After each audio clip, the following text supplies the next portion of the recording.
తిరుగుతూ 3 దశాబ్దాలుగా మొబైల్ చెప్పుల వ్యాపారం చేస్తున్నాడు విజయవాడకు చెందిన రాజు. వీక్షిద్దాం నేటి జిందగీ.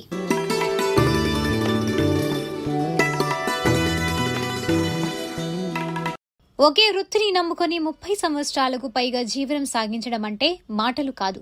పెద్దగా లాభాలు లేకపోయినా సంచార జీవనంతో బతుకుబండి లాగిస్తున్నాడు విజయవాడ రాజు. ఆయన మాటల్లోనే మరిన్ని వివరాలు తెలుసుకుందాం. నా పేరు రాజు అండి. మాది విజయవాడ అండి. ఏంటంటే ఇలాగ ఊరు తిరిగి ఇలాగ చెప్పులు అమ్ముకుంటూ ఉంటాం రోడ్డు పక్కన. మాకు ఏది చదువు లేదు, ఏమీ లేదు. ఇంకా మాకు ఇదే పోషణకారం. మాకు దాదాపు 32 సంవత్సరాలు అండి నాకు ఈ ఫీల్డ్లో. ఇంక చెప్పులు కుట్టుకోవడమే. ఇంకా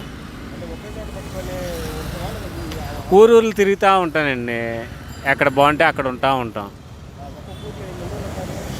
ఉంటే సంవత్సరం అంటే అక్కడ మా ఐటమ్ ఎక్కడ బాగా నడిస్తే అక్కడ ఉంటామండి చాలా రోజులు.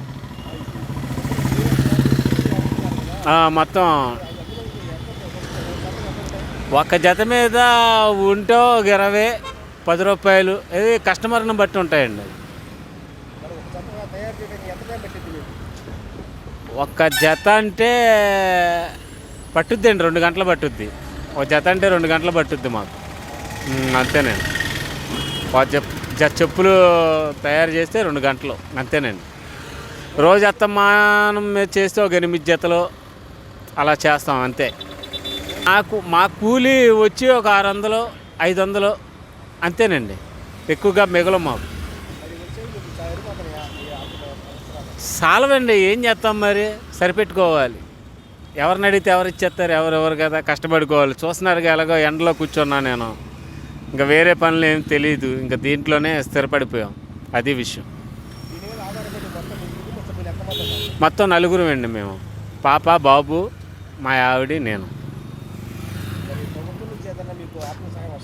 మాకేమీ రావట్లేదండి, అసలు ఏమి రావట్లేదండి నాకు. నేను చేసుకున్నది అయితే ఇంటర్ కాస్ట్ మ్యారేజ్. దానివల్ల ఉపయోగం కూడా లేదు. మొన్న వరదల్లో వచ్చే ఆ కాగితాలన్నీ పోయినాయి. అదండి విషయం. నేను చేసిన మ్యారేజ్ అయినా కూడా మాకు ఏమీ లేదు. నాకు పెన్షన్ వస్తే చాలండి, వేరేది ఏం కోరుకోవట్లే.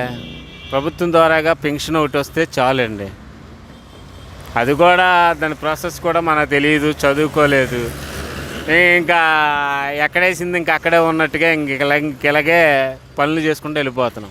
అటు ఇటు తిరగలేక, ఆ తిరిగితే వచ్చే 400, 500 కూడా పోతాయేమని భయం. అదండి విషయం. అంటే ఇంత బరువు కదా, తొక్కటానికి కుదరదండి. నడిపించుకుంటూ వెళ్ళాలి, నడిపించుకుంటూ రావాలి. ఎందుకంటే ఇంత బరువు లాగలేం. కనీసం మోటార్ పెట్టుకుంటా కూడా డబ్బులు లేవండి మా దగ్గర.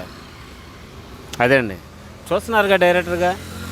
మోటార్ పెట్టుకుంటా కూడా మాకు డబ్బులు లేవు. ఏంటంటే ఏమన్నా చెప్పులు వస్తే ఏమన్నా కుట్టుకోవటం, ఓ జత 2 జతలు సాయంకాలానికి అమ్ముకొని ఇంటికి వెళ్ళటమేనండి. అంతే. ఆ భోజనం కూడా చేస్తే ఆ అన్నా క్యాంటీన్లో తింటాం.